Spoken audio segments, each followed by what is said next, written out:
Hello भाई लोग, क्या हाल है। मैं आशा करता हूँ कि आप लोग ठीक हैं।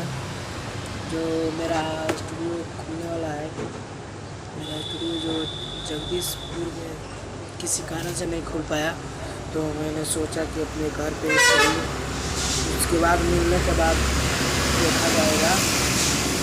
तो आपको ये बताना था कि हमारा स्टूडियो खुल रहा है। यहाँ पे मैं अभी तो उद्घाटन का डेट नहीं रखाया है, बाकी जब उद्घाटन का डेट रखा जाएगा यहाँ पे कुछ साउंड चल रहा है। मतलब मैं अपने रूम में हूँ, यहाँ पे जगदीशपुर में हूँ। यहाँ पे ज़रा साउंड आ रहा है, इसीलिए थोड़ा सुनने में दिक्कत हुआ। इसीलिए कह रहा हूँ कि जब मेरा स्टूडियो खुल गया और जब उद्घाटन का डेट रखा जाएगा तो मैं आपको लाइव आकर बताऊंगा जो कि मेरा उद्घाटन का डेट कब है। और आप लोग देखिएगा, वीडियो भी जाएगा तो हम लोग का स्टूडियो का साथ।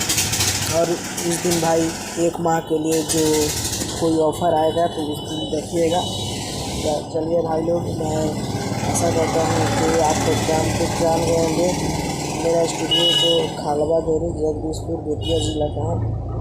जो मैं स्टूडियो को मैं चलाऊँगा। अगर आप जाना चाहते हो तो